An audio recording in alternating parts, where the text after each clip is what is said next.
राधे राधे कृष्ण कन्हैया गोपाल प्यारो मुरली बजैया। जय श्री राधे, जय श्री राधे। भक्त और भगवान का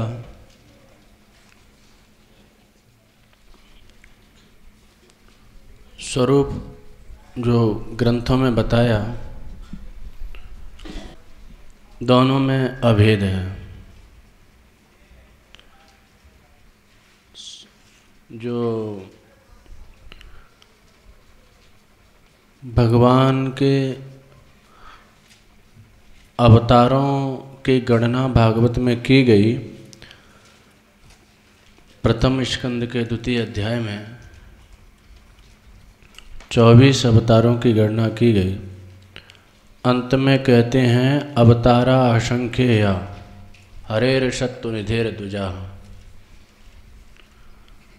बोले भगवान के अवतारों की गणना नहीं की जा सकती, अनंत हैं, असंख्य हैं, उनको गिना नहीं जा सकता।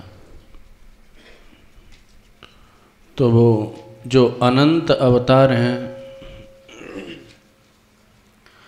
वह हैं भगवान संतों के रूप में, आचार्यों के रूप में प्रकट होकर के जो अपनी भक्ति का प्रचार प्रसार करते हैं और भक्ति के मार्ग को प्रशस्त करते हैं। सामान्य जीव भी जिससे कि भक्ति पथ पर आरूढ़ हो सके और अपना कल्याण निश्चित कर सके। क्योंकि लोक में देखा जाता है कही हुई बात की अपेक्षा जो आचरण में देखी जाती है उस बात का अधिक चित्त पर प्रभाव पड़ता है। जो क्रिया में जो बात देखी जाती है उसका चित्त पर बहुत अधिक प्रभाव पड़ता है। तो भगवान प्रकट होकर के संतों के रूप में, वैष्णवों के रूप में एक निर्मुक्त भाव से भक्ति दान करते हैं, प्रेम दान करते हैं, लौटाते हैं। और क्रिया में उसको क्रियान्वित करके दिखाते हैं कैसे भक्ति की जाए। नाम निष्ठा कैसी हो तो हरिदास ठाकुर के रूप में प्रकट होकर के दिखाते हैं। धाम निष्ठा कैसी हो तो प्रबोधानंद सरस्वती जी के रूप में प्रकट होकर के दिखाते हैं। ये सब भगवत विग्रह हैं, सामान्य व्यक्ति के बस की बात नहीं है। इसलिए भगवान ने, श्री महाप्रभु चैतन्य देव ने हरिदास ठाकुर से कहा, आपने आचर्य केह न करे प्रचार, प्रचार करे न केह न करे आचार। एक व्यक्ति ऐसा है जो एकांतिक है, साधन परायण है, आचरण कर रहा है लेकिन प्रचार नहीं कर रहा, भक्ति का अनुष्ठान कर रहा है, एकांतिक भक्त है, समाज आदि की चिंता उसको नहीं है। एक तो वह भक्त है। एक दूसरी स्थिति है केवल प्रचार में लगा हुआ है लेकिन आचरण नहीं कर रहा, उसका क्रियान्वयन उसमें नहीं है। आचार प्रचार नामेर करई दुई कार्य, तुमी सर्वगुरु तुमी जगतेर आर्य। हरिदास ठाकुर से कहते हैं प्रचार कर रहे हैं, यदि आचार नहीं है, आचरण में नहीं है तो भी वह प्रचार नहीं हो पाता। आरंभ में प्रचार का उद्देश्य रहता है लेकिन धीरे धीरे वही प्रचार प्रतिष्ठा सा में परिणत हो जाता है। आचरण नहीं है तो वो प्राण शून्य प्रचार रहा। इसलिए एक विचारक ने कहा कि वाणी की अपेक्षा वह उपदेश अत्यधिक प्रभावी और सार्थक होता है जो वाणी की अपेक्षा आचरण से प्रस्तुत किया जाता है। आचरण में नहीं है तो वह उपदेश निस्सत्विक हो जाता है, उसका उतना व्यापक प्रभाव नहीं पड़ता। तो ये संतों के रूप में षड गोस्वामी गण हैं, अन्य आचार्य हैं, श्री वल्लभाचार्य जी हैं, हरिवंश महाप्रभु हैं, ये सब जो आचार्य रूप में भगवान आ करके और कैसे भक्ति की जाए उसको दिखाते हैं। कैसे नियम की निष्ठा होनी चाहिए। रघुनाथ दास गोस्वामी जी 7.5 प्रहर तक अर्थात 22 घंटे तक कैसे भजन करते थे, किसी का भी आश्रय लिए बिना। कितनी वैराग्यपूर्ण उनकी रहनी, तितिक्षापूर्ण उनकी रहनी, ये भगवान दिग्दर्शित कराते हैं। और इसलिए निश्चित है जो गोसाई जी ने कहा, सबकर फल हरि भगत सुहाई, सो बिनु संतन काहू पाई।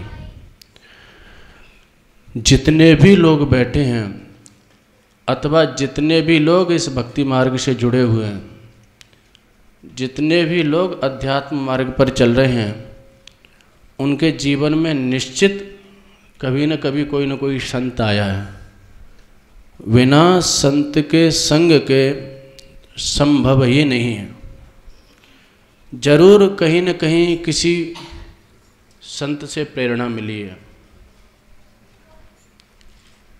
एक दो किसी अपवाद को छोड़ करके आप देखेंगे, जितने भी लोग, किसी से भी पूछ करके देखिए, जो बरसाना आते हैं, जो धाम में आते हैं और जो भक्ति से जुड़े हुए हैं, अध्यात्म से जुड़े हुए हैं, उनके मूल में जाके देखेंगे तो जरूर कहीं न कहीं किसी न किसी संत से उनका संग जरूर हुआ है।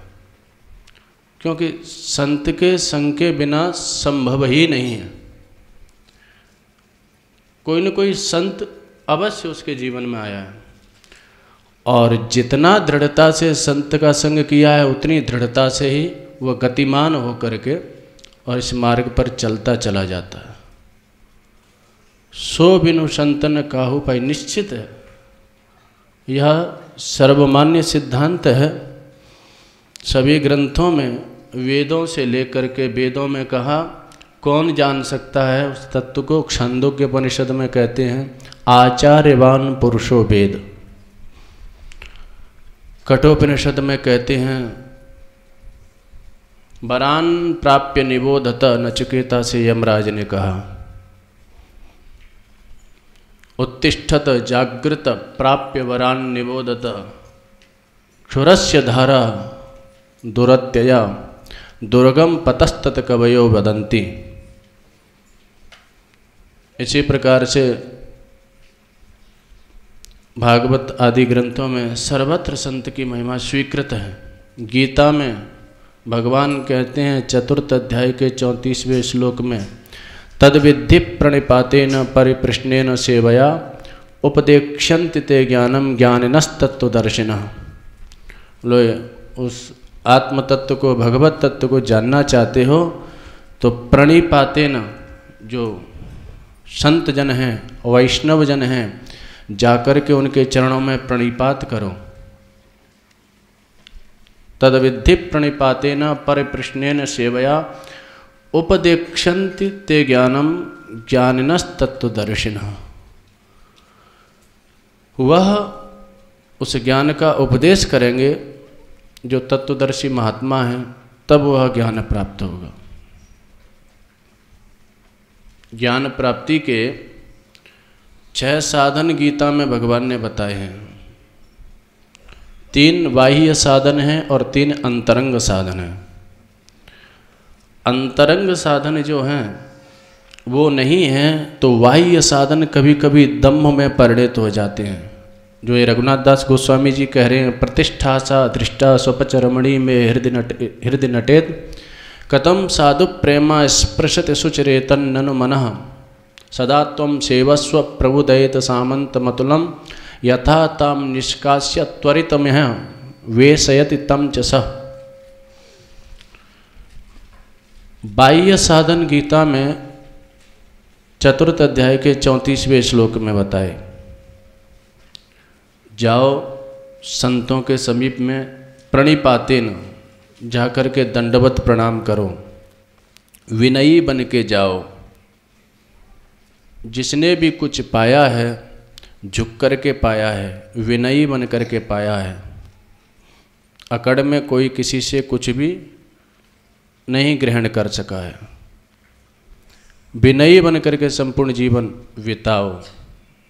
एक विचारक ने लिखा, बोले सारा जीवन विनयी बन कर के बिताना चाहिए। दादागिरी के लिए तो मृत्यु की अवस्था ही बहुत है।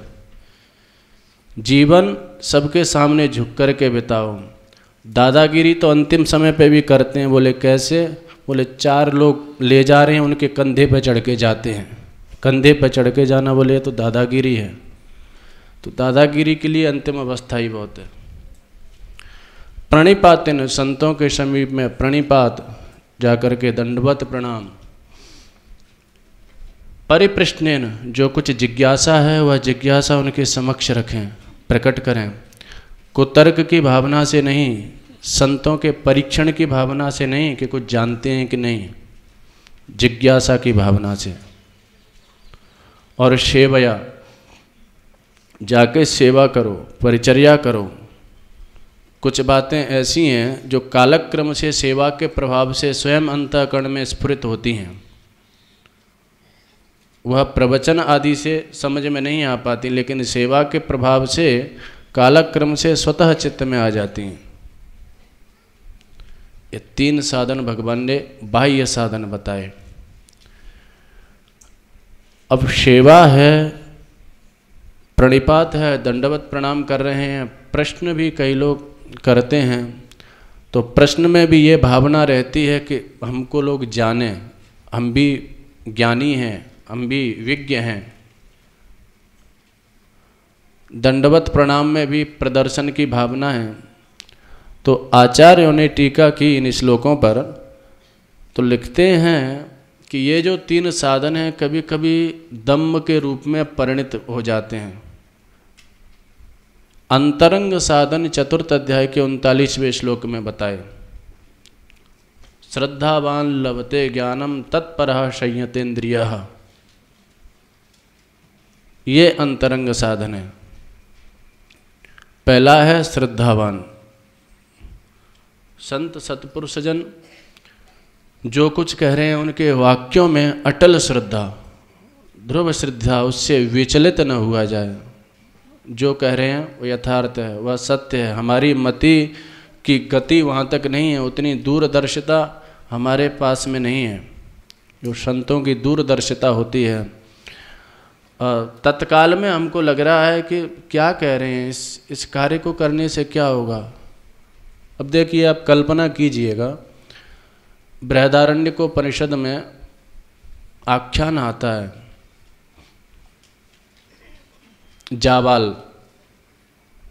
जावाला का पुत्र सत्यकाम पढ़ने के लिए जाता है गुरुकुल में। अध्ययन के लिए गुरुकुल में गया तो गुरुजी ने पूछा, बेटा तुम्हारे पिता का नाम क्या है? बोले वो तो मुझे नहीं पता, पिताजी पधार गए थे। जाओ मैया से पूछ के आओ। गुरुजी जानना चाह रहे थे किस वर्ण का है, ब्राह्मण है अथवा क्षत्रिय है, उसी के अनुसार शिक्षा दी जाए। तो माँ के समीप में गया तो माँ भी बड़ी पतिपरायणा थी। तो माँ ने कहा, बेटा जब तक तेरे पिता थे मैं निरंतर सेवा में तत्पर रहती थी, खूब अतिथि सेवा होती, खूब साधु संत आते, सबकी सेवा में निरंतर रहती थी।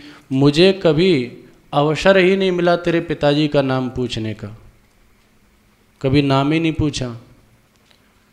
तो लेकिन जाकर के इतना कह देना कि मैं जावाला का बेटा हूँ। सत्यकाम लौट कर के गए और गुरुदेव से यथार्थ जाकर के बता दिया कि मैं जावाला का बेटा हूँ, पिताजी का नाम याद नहीं है। माता को भी नहीं पता, क्योंकि उन्होंने कभी पूछा ही नहीं, और जब तक पिताजी का शरीर पूरा हो गया। तो ऋषि ने समझ लिया, बोले बेटा तू निश्चित ब्राह्मण है। इतना निर्भीक होकर के और सत्य वाक्य बोलना निश्चित यह ब्राह्मण का लक्षण है, तू ब्राह्मण है, तुमको हम शिक्षा देंगे, पढ़ने के लिए आए हो? बोले हाँ। तो बोले देखो ये 400 गैया हैं, हल्की पतरी सी, कोई बीमार है, कोई कमज़ोर है। अब विचार करने की बात है, वो लड़का पढ़ने के लिए आया है, शिक्षा के लिए आया, अध्ययन के लिए आया है, और गुरुजी कह रहे हैं कि 400 गैया हैं, इनको जंगल में ले जा, इनको चराना, इनका पोषण करना, और जब इनकी संख्या 1000 हो जाए तो लौट करके मेरे पास में आना। विचार कीजिए, कोई और होता तो सोचता बताइए हम तो यहाँ पढ़ने के लिए आए और गुरुजी ने गोबर में लगा दिए, गायों का गोबर उठाओ, गायों की सेवा करो। पढ़ने का और क्या संबंध? अरे कोई पुस्तक बताते, कोई पुस्तक पढ़ाते।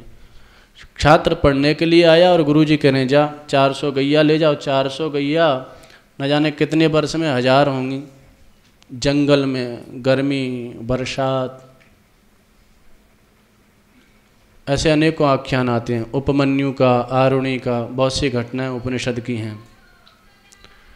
लेकिन श्रद्धावान लभते ज्ञानम, सत्यकाम जावाल की अटूट श्रद्धा थी।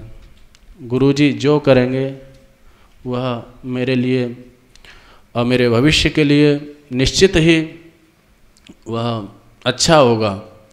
400 गायों, बिल्कुल किंतु परंतु कुछ नहीं किया और 400 गायों को लेकर के जंगल में गए। कालांतर में, दीर्घ काल में वह 400 से जब 1000 गाय हो गईं, तब लौट करके आए तो मार्ग में ही भगवान ने कभी वृषभ के रूप से, कभी अग्नि के रूप से, कभी हंस के रूप से उसको ब्रह्म तत्व का उपदेश किया। ब्रह्मज्ञानी हो गया। गौ सेवा के प्रभाव से गोपाल जी इतने रीझे कि उपदेश किया और बालक ब्रह्मज्ञानी हो गया। जब लौट करके आया तो गुरुदेव ने देखा चेहरे की आकृति, चेहरा, तो गुरुदेव ने कहा ब्रह्मविद एव भाष्य सौम्य। अरे सौम्य, तेरा चेहरा बता रहा है तू ब्रह्मज्ञ हो गया है, ब्रह्मवेत्ता हो गया है।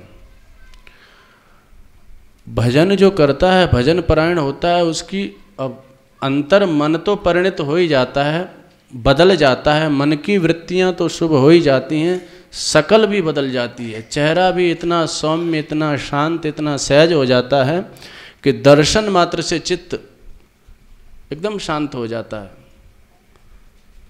शरीर की स्थिति भी बदल जाती है। महाप्रभु वल्लभाचार्य जी ने द्वितीय स्कंद में टीका की है कि जितना हम जड़ता की ओर बढ़ते हैं तो जड़ता का संचार हमारे ऊपर होता चला जाता है। शरीर तो जड़ है ही है, शरीर के साथ में मन, बुद्धि आदि ये भी जड़ होते चले जाते हैं, अर्थात जड़ता का ही चिंतन फिर इनमें होगा और अध्यात्म में गति नहीं हो सकती। और जितना हम चैतन्य की ओर, भगवान की ओर चलेंगे तो वहाँ पर 6 गुण बताए हैं जो भगवान के, उन 6 गुणों का जो है संचार हृदय में होता चला जाएगा। इसी को वैष्णवाचार्यों ने कहा हिलादनी शक्ति की किरण। जो यहाँ रघुनाथ दास गोस्वामी जी कह रहे हैं कि प्रतिष्ठा सा धृष्टा स्वपच रमणी में हृदय नटेत। ये प्रतिष्ठा की आशा रूपी जो स्वपच रमणी यानी चांडालिनी, ये जब तक हृदय में नटन कर रही है, नृत्य कर रही है उद्दाम गति से, जब तक ये प्रबल आशा बनी हुई है, तो तब तक जो भगवान का प्रेम है, कथम साधु प्रेमा स्पर्शते, वो हृदय को स्पर्श नहीं कर सकता, उस प्रेम का उदय नहीं हो सकता।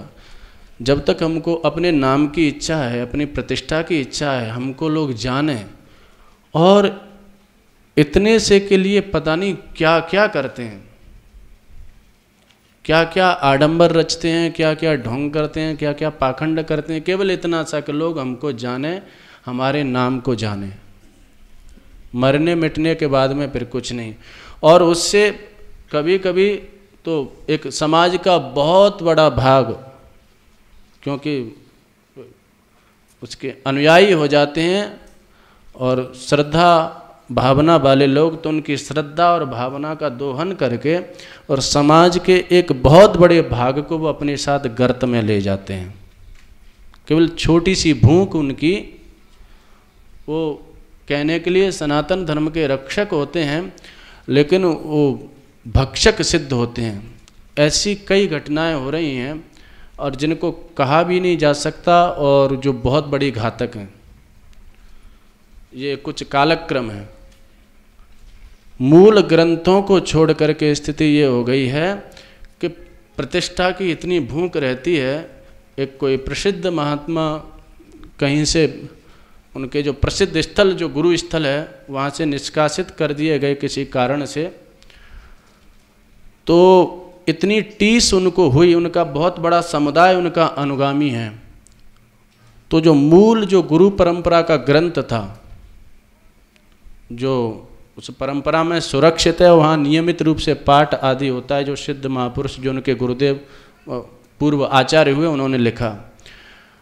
तो जब वहाँ से किसी कमी से निष्कासित कर दिया गया, तो दूसरी जगह आकर के, क्योंकि अंधे लोगों की भी कमी नहीं है, वो विचार नहीं करते कि क्या स्थिति है, को पैसा धेला दिया, दूसरी जगह आश्रम बनवा लिया, और आश्रम बना करके जगत गुरु आदि पैसे के बल से सब हो जाता है। पैसा खर्च कर दो, पर ये नहीं देखा जाता कि ये इसकी स्थिति भी है कि नहीं।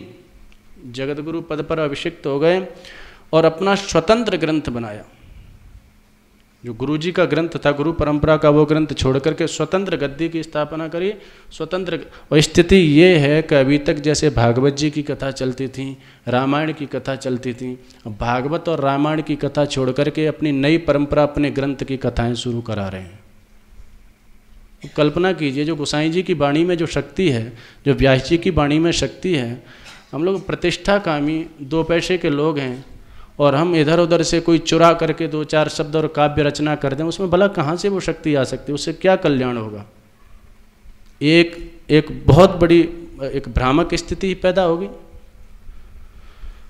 तो ये केवल प्रतिष्ठा सा करा रही है, और इतने कितने बड़े बड़े नाटक हो रहे हैं। इसलिए आचार्य हमको सावधान कर रहे हैं। इस स्वपच रमणी जब तक ये चांडालिनी हृदय में है, तब तक वह व्यक्ति, कैसा भी कोई भी स्वरूप है, वह शुद्ध नहीं है। उसके अंदर भगवत प्रेम जागृत हो ही नहीं सकता। प्रतिष्ठा सा धृष्टा स्वपच रमणी में हृदय नटेत, कथम साधु प्रेमा स्पर्शति शुचिरेतन ननु मनः। तो सदा त्वम सेवस्व प्रभु दयित सामंत मतुलम। क्या करें? तो निरंतर, बिल्कुल एक क्षण का भी प्रमाद न हो, क्योंकि एक क्षण का भी प्रमाद होते ये कभी भी झपट्टा मार सकती है। कबीर बाबा ने कहा ना, चेत करो बाबा बिलैया मारे झपटी, कभी भी झपट्टा मार सकती है। इसलिए सदा, सदा शब्द लगाया, निरंतर संतों के संरक्षण में। सेवस्व साधु पुरुषान प्रभु दयित सामंत मतुलम। भगवान के जो भक्त हैं, दयित माने प्यारे भक्त हैं, वह सामंत यानी सेनापति हैं। तो भगवान के जो भक्त रूपी सेनापति, उनका आश्रय लो, वहाँ क्या लाभ होगा? तो जो कहना चाह रहा था, संतों के समीप में रहेंगे, केवल उनको निहारते रहो, उनके दर्शन करते रहो, उनका जूठन प्रसाद ही मिल जाए, इतने से ही जो संतों के हृदय में जो हिलादनी शक्ति विशेष, जो उसकी किरणें प्रतिफलित होती हैं, उसका संचार दर्शन के माध्यम से, शीत प्रसादी के माध्यम से साधकों में हो जाता है, भक्तों में हो जाता है। हिलादनी शक्ति की जो किरणें हैं, उनका संचार। इसलिए हमारे वैष्णव दर्शन में भक्तों की शीत प्रसादी की महिमा, भक्तों के दर्शन की महिमा, महाप्रभु चैतन्य देव ने कहा, भक्त पद धूल और भक्त पद जल, भक्त भुक्त शेष ये 3 साधनेर बल। भक्त पद धूलि, भक्तों की चरण रज, मई असाम पाद रजो अभिषेकम, भक्तों की चरण रज को मस्तिष्क से लगाया जाता है, भाव से भक्तों की चरण रज में लुंठन करो। और ये घर घर में पहले शिक्षा होती थी। ब्रजवासी लोग वृंदावन में एक दृश्य देखा, पूज्य पंडित बाबा, बड़े बाबा यानी पूज्य रामकृष्ण दास जी महाराज, सिद्ध बाबा भय हैं। भागवत निवास में उनकी भजन भूमि है, तो वहाँ उनकी तिथि आई तो तिथि के दिन उत्सव था। पिछले वर्ष, हर वर्ष होता है। ब्रजवासियों की ऐसी श्रद्धा है, जिन घरों में बाबा मधुकरी मांगने जाते थे वो ब्रजवासी आज बड़े संपन्न हैं, वैभवशील हैं, वो सब भाव से वहाँ भागवत निवास में आते हैं कि बाबा की प्रसादी लेने के लिए, दर्शन करने के लिए समाधि के। सभी ब्रजवासी, सभी संप्रदायों के महात्मा प्राय वहाँ आते हैं उस तिथि के दिन। तो एक ब्रजवासी थे, बाबा के विषय में बोलते हैं, तो अभी एक ब्रजवासी वृंदावन में है, उनकी लगभग 80 वर्ष की अवस्था होगी। उन्होंने बाबा के दर्शन किए, पूज्य पंडित बाबा के दर्शन उन्होंने किए। अब तो वृद्ध हो गए वो, तो वो बोल रहे थे, तो सभी तो लिखी पढ़ी बातें बोल रहे थे पंडित बाबा के विषय में, वो देखी वही बोल रहे थे। तो वो एक ही ब्रजवासी शायद बचे हुए हैं जिन्होंने बाबा के दर्शन किए थे। तो बड़े गदगद भाव से बोल रहे थे, बोले हम ज़्यादा ध्यान तो कछु ना है, लेकिन हम 4-5 वर्ष के थे, 5-6 वर्ष के, तो हम यहाँ वृंदावन शोध संस्थान है, बिल्कुल जब तो जंगल होगा उस समय, तो यहाँ बोले हम अपने पिताजी के साथ में आते थे और बाबा हमारे घर मधुकरी मांगने जाते थे, पंडित बाबा। तो हम जब यहाँ आयो करते तो बाबा शौच आदि हो करके इधर से निकलते थे, रज ही रज थी। तो हमारे पिताजी कहते हैं छोरा, जब बाबा निकल जाते तो बाबा के चरण जो उसमें रज में अंकित हो जाते, तो हमारे पिताजी कहते हैं छोरा जा लोट मार या रज में। तो हम खूब बाबा की चरण रज में लोट मारो करते। वास्तव में हम नहीं समझते कि कहा चीज़ें लोट मारे वो, लेकिन पिताजी कहते तो हम लोट मारो करते बाबा की चरण रज में,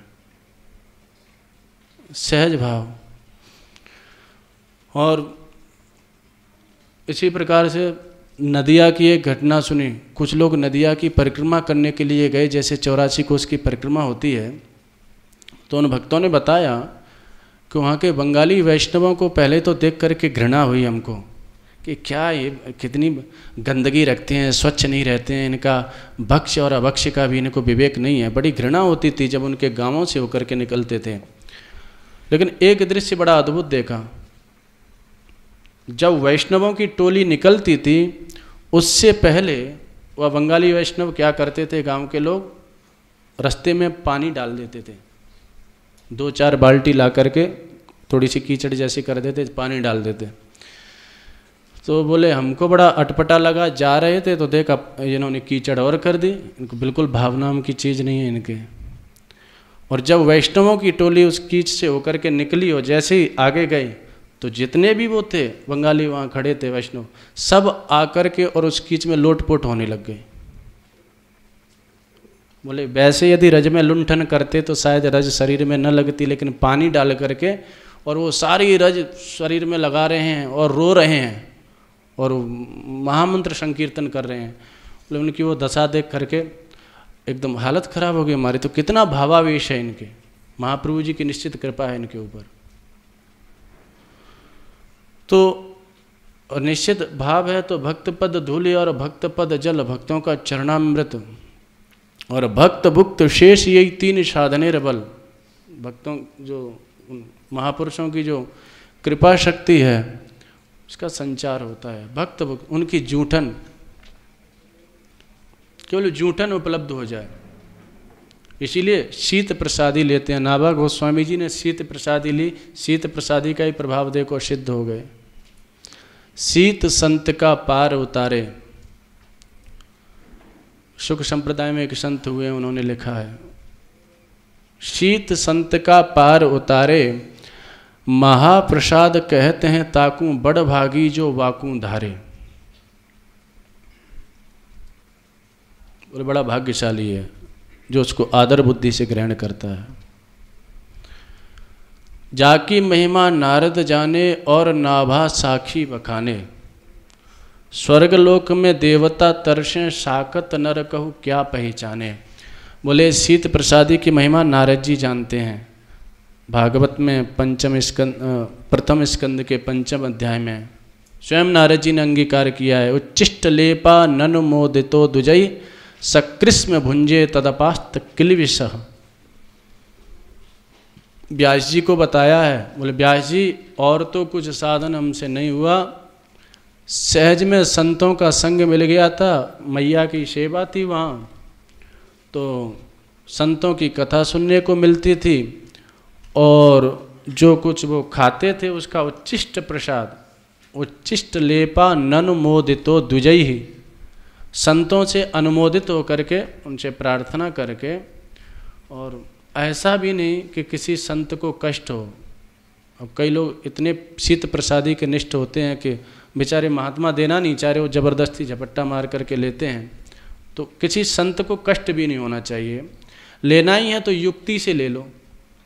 कोई महात्मा नहीं देना चाह रहे तो कई वैष्णव हैं पंगत के बहाने जाएंगे, परोसने के बहाने, महाराज जी पूड़ी देंगे, पूड़ी देते समय बस उसको छू लेंगे, अरे महाराज जी मेरा हाथ जूठा हो गया, और जाएंगे धोने के बहाने चाट लेंगे।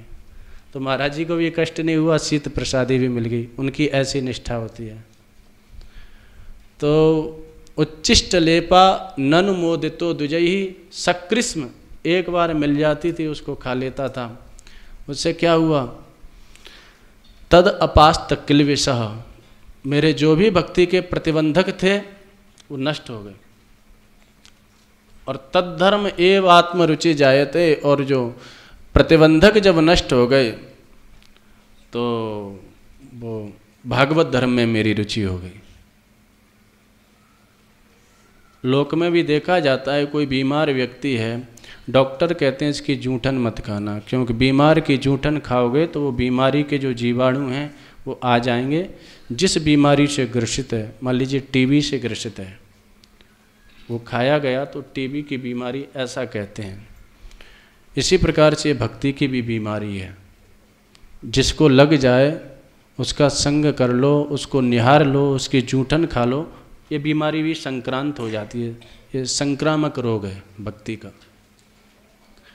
तो उच्छिष्ट महाप्रभु जी कह रहे हैं भक्त भुक्त शेष ये तीन साधने बल।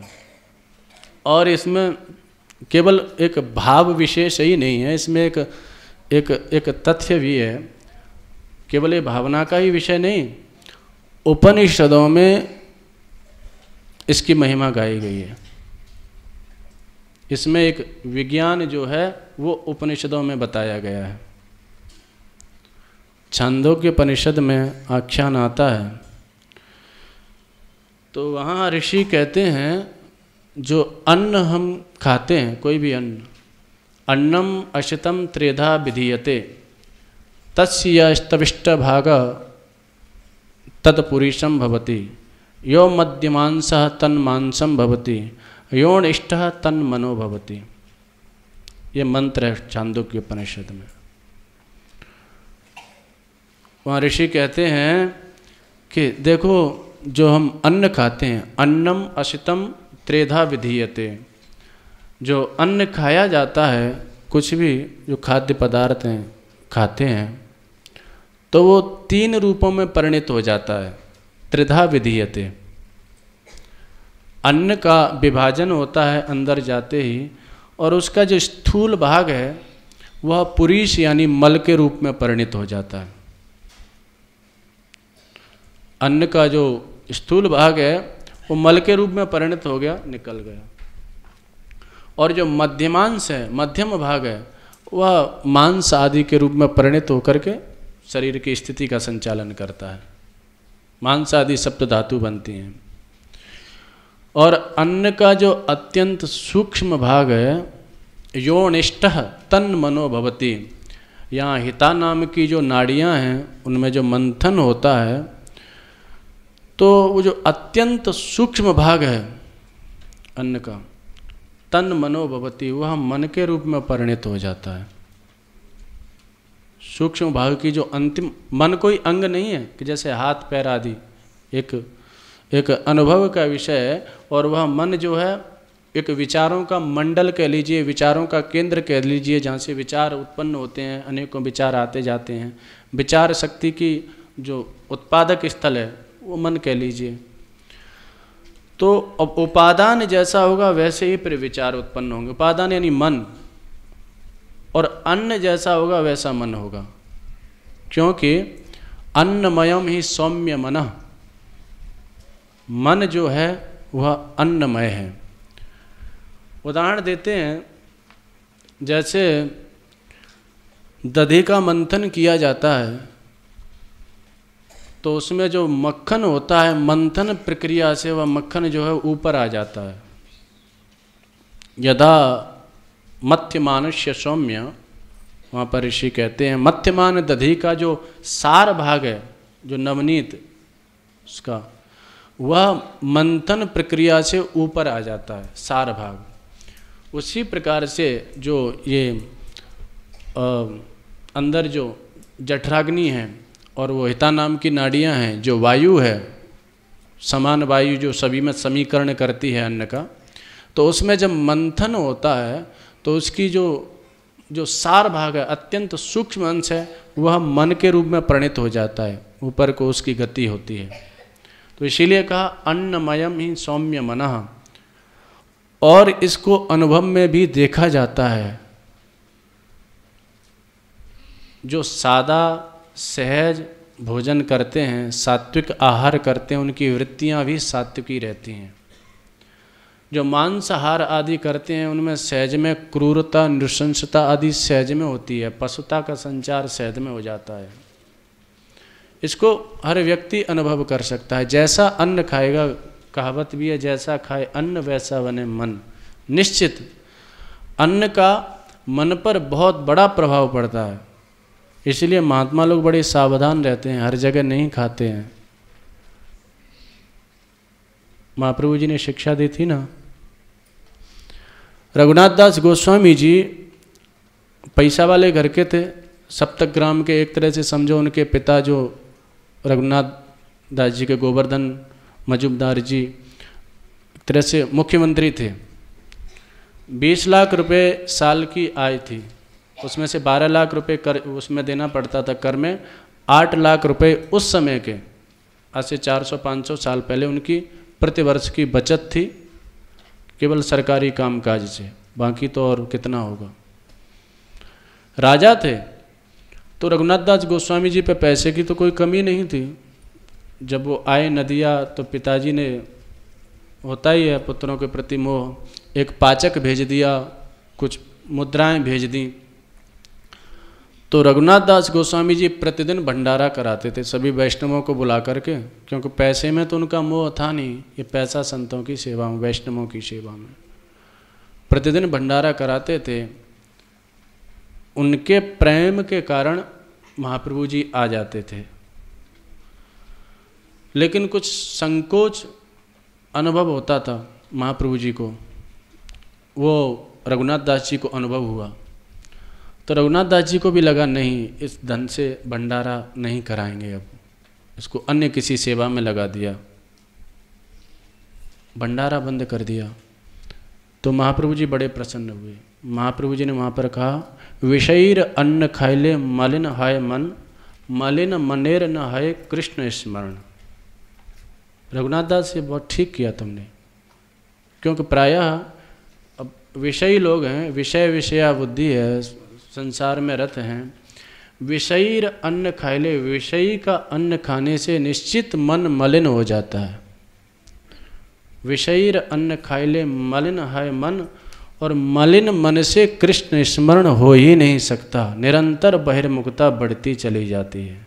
मलिन मनेर न है कृष्ण स्मरण, मलिन मन से कृष्ण स्मरण नहीं हो सकता। फिर वही चिंतन, कहाँ भंडारा, कैसे जाया जाए। शिष्णोदर परायण इत, महाप्रभु जी ने उपदेश दिया था, जिह्वार लाल से इत उत धाय, शिष्णोदर परायण कृष्ण नहीं पाए।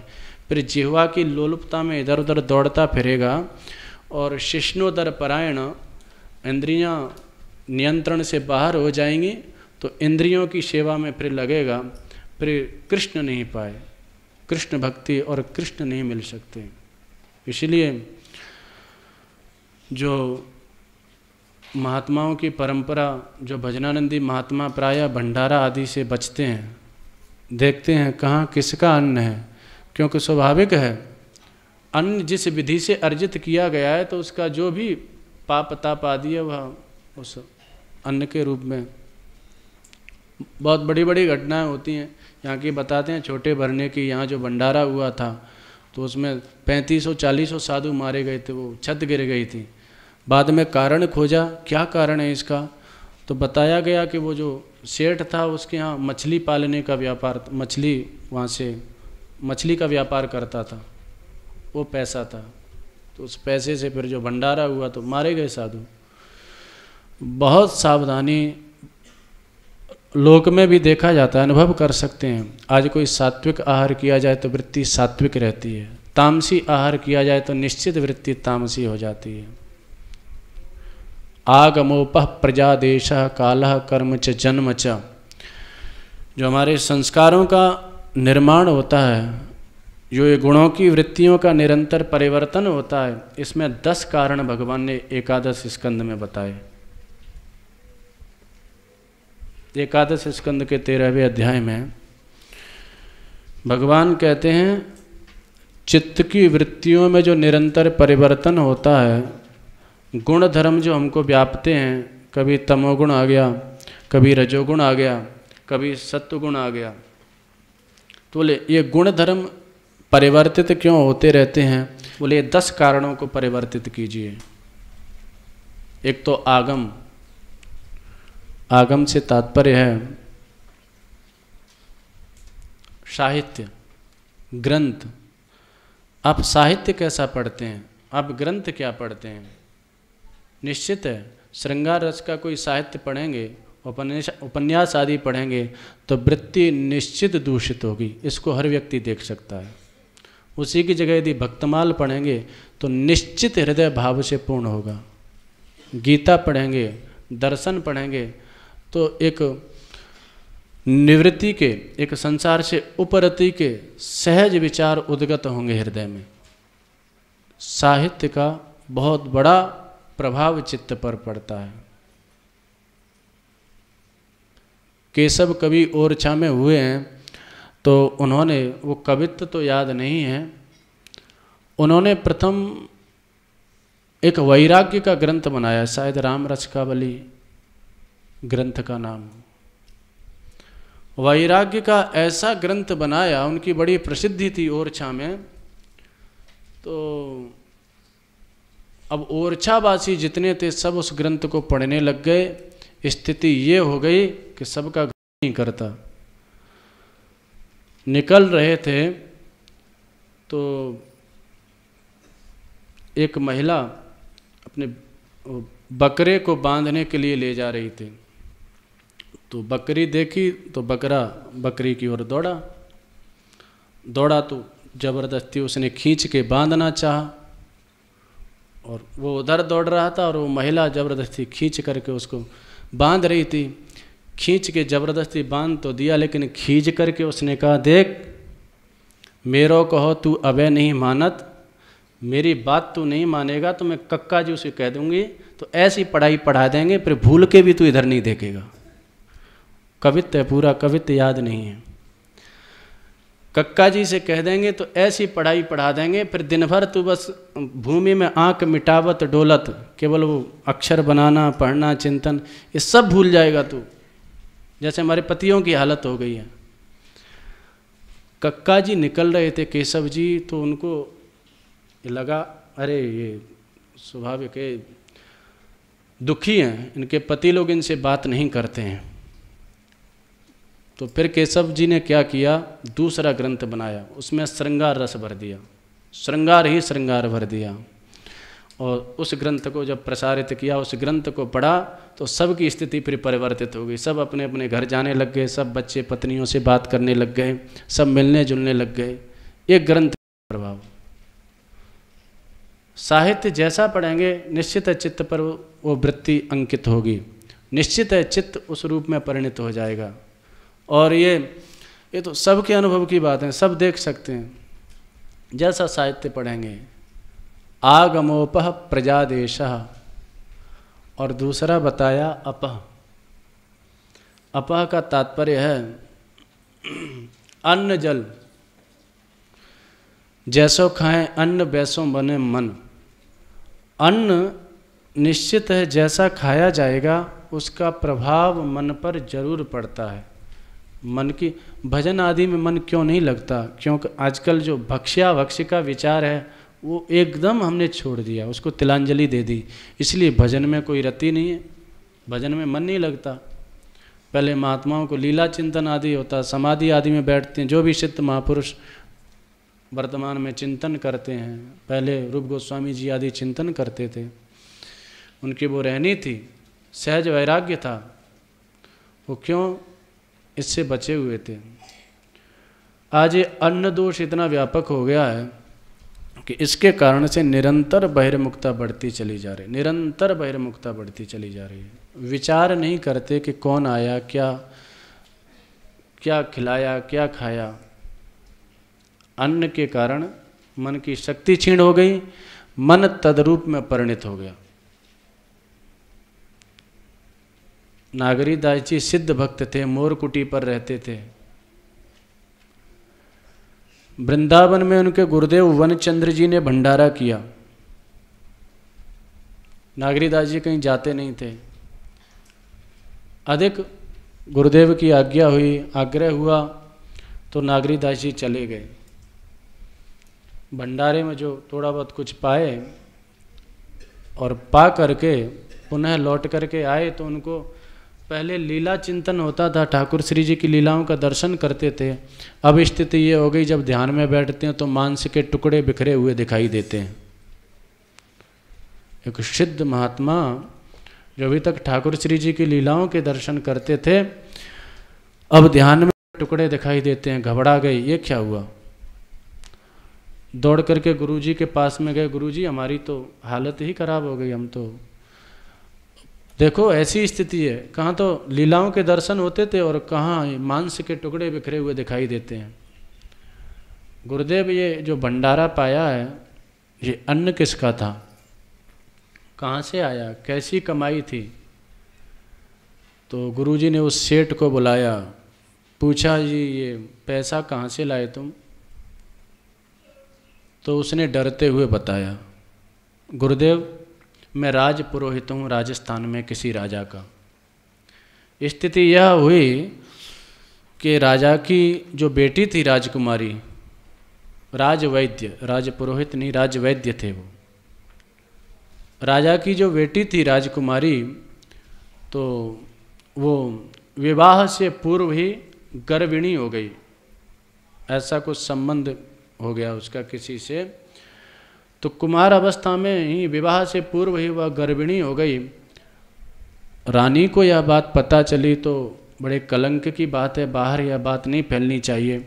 तो रानी साहिबा ने हमको बुलाया राजवैद्य होने के नाते, और उन्होंने कहा वैद्य जी कुछ ऐसी दवा दीजिए जिससे इसका गर्भस्राव हो जाए और किसी को पता भी नहीं चले, गर्भ नष्ट हो जाए। वैद्य जी ने कहा देखो ये तो संभव नहीं है, इतना बड़ा पाप हम नहीं कर सकते। रानी ने कहा अच्छा, अभी तक हमारे राज्य का खाया, हमारा खाया पिया और हम पर विपत्ति आई तो ये पाप है। कल तक विचार कर लेना, यदि यह कार्य नहीं किया तो तुम्हारे सारे परिवार को दंडित किया जाएगा, कोल्हू में पीस दिया जाएगा। वैद्य जी घबरा गए, घर पे आए अनमने मन से, और पत्नी ने पूछा ऐसा क्यों, क्या हुआ। राजा ने इस प्रकार से कहा है, रानी ने, क्या करूं। तो पत्नी ने कहा इसमें घबराने की क्या बात है, जाओ दे दो दवा, पाप लगेगा। पाप लगेगा तो क्या करें, ये परिवार तो बच जाएगा नहीं, सब मारा जाएगा। बोले वो जो भी पैसा धेला देते पुरस्कार में उसका जाके भंडारा कर देना, कमाई में आया पाप, उसका भंडारा कर देना। बोले ठीक है। गया, उसने दवा दी और राजकुमारी का गर्भ नष्ट हो गया, गर्भस्राव हो गया, और रानी ने प्रसन्न होकर के बहुत सारा धन दिया। तो उस वैद्य ने बताया गुरुदेव उस धन से ला करके मैंने ये भंडारा किया। अब ऐसे द्रव्य से जब भंडारा किया तो जो निरंतर जो भंडारे में ही रत होते रहते उनको तो कुछ कृष्ण स्मरण आदि तो होना नहीं है, काले में और एक काला धब्बा लग जाए तो कुछ पता नहीं चलता, लेकिन सफ़ेद वस्त्र पर यदि थोड़ा सा भी धब्बा लग जाता है तो वो दिखाई देता है। तो निरंतर जो भंडारा निष्ठ थे, जो कृष्ण निष्ठ नहीं थे, उनको तो वो तो और बहिर्मुखता से निरंतर बहिर्मुखता में ही जी रहे हैं। लेकिन जो सिद्ध भक्त थे नागरी दास जी, उनको ऐसा लगा ये तो बहुत खतरे का मामला है। तो गुरुदेव ने बताया ये स्थिति है, अब जाओ दौड़ करके जाओ बरसाना, जब तक इस अन्न का जो रस है सर्वथा सूख नहीं जाए, सर्वथा नष्ट नहीं हो जाए, तब तक कुछ खाना पीना नहीं। और इस अन्न का जो संपूर्ण अंश जब नष्ट हो जाएगा तब पुनः पूर्व की अवस्था पर तुम आओगे। तो ये घटना इस बात पर सुनाई कि जो अन्न का कितना बड़ा प्रभाव पड़ता है चित्त पर। अन्न ही मन के रूप में परिणत हो जाता है। सात्विक अन्न यदि हम खाते हैं, सात्विक आहार करते हैं, निश्चित वृत्ति सात्विकी होगी। और फिर वृत्ति जब सात्विकी होगी, चिंतन स्मरण मनन भी सात्विक होगा और हमारा व्यवहार भी सात्विक होगा। राजसी खाना पीना होगा तो निश्चित वृत्ति भी राजसी होगी, चिंतन और मनन भी राजसी होगा, व्यवहार भी राजसी होगा। पुराने महात्मा लोग अनेकों ग्रंथों की रचना कर देते थे, इतने इतने दिव्य ग्रंथ कि जिन पर यदि आज कोई जीवन भर भी शोध करना चाहे तो उनका पार नहीं पा सकता। भक्ति रसामृत सिंधु रूप गोस्वामी जी ने लिखा, अनेकों विद्वान पच पच के मर गए, कोई उसका पार पाना चाहे तो पार नहीं पा सकता। इतना सार गर्भित ग्रंथ लिखा जीव गोस्वामी जी। ये मति ये बुद्धि कैसे? स्वाभाविक है, सात्विक व मधुकरी मांग करके ब्रजवासियों की खाते थे, कोई रजोगुणी खाना पीना नहीं। स्वाभाविक है, वह सात्विक की मेधा रहती थी, सात्विक विचार प्रकट होते थे, भगवत लीला के विचार प्रकट होते थे। तो अन्न का चित्त पर प्रभाव पड़ता है, ये कहने का आशय था, क्योंकि मन अन्न ही मन के रूप में परिणत हो जाता है।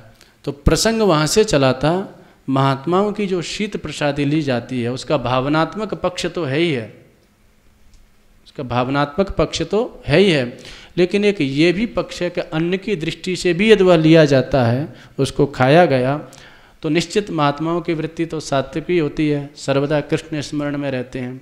उसको लिया गया तो उससे जो मन का निर्माण होगा तो सहज उसी वैसे ही मन का निर्माण होगा जिसमें कृष्ण चिंतन, कृष्ण स्मरण, भजन में रति।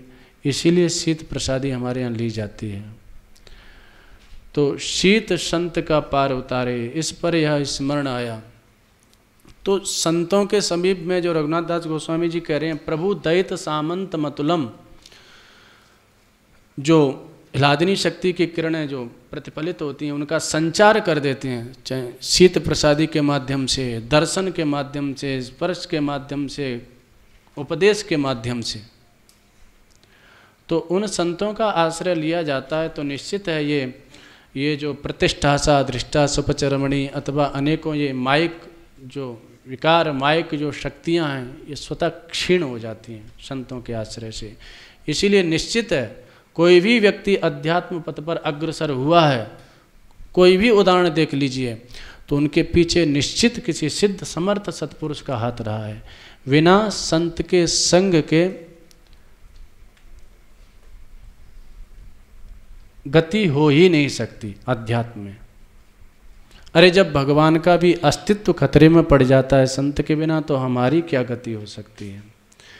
तो कहने का आश्रय यह सर्वमान्य सिद्धांत, संतों का संग सब कर फल हरि भगत सुहाई, सो बिनु संतन काहू पाई। संतों का संग अनिवार्य है। ये भगवान के सेनापति हैं। रघुनाथ दास गोस्वामी जी इनको सेनापति कह रहे हैं। राजा कितना भी बलवान हो, लेकिन उसके सेनापति यदि कमज़ोर हैं, दुर्बल हैं, तो उस राजा की विजय नहीं होती है। और सेनापति सशक्त हैं, प्रबल हैं, शक्तिमान हैं, तो राजा घर पे बैठा रहे और राजा की विजय हो जाती है। ऐसी इतिहास में अनेकों घटनाएं आती हैं। पृथ्वीराज 16-17 बार जीता, प्रबल सेनापति थे, सब जीत गया। अंत में सेनापतियों ने साथ छोड़ दिया, हावली राय आदि ने साथ छोड़ दिया, पराजय होनी पड़ी, पराजित हो गया। तो बोले ये भगवान के सेनापति हैं। प्रभु दैत सामंत मतुलम, सामंत कहते हैं सेनापतियों को। वो अतुल माने अपरिमित बल है इनका, अतुलित शक्ति है। इनका आश्रय ले लिया जाए तो निश्चित माया के राज्य पर विजय प्राप्त की जा सकती है, और यदि इनका आश्रय नहीं लिया तो फिर कहा नहीं जा सकता क्या गति होगी। इसीलिए संतों का आश्रय अनिवार्य है। जय श्री राधे।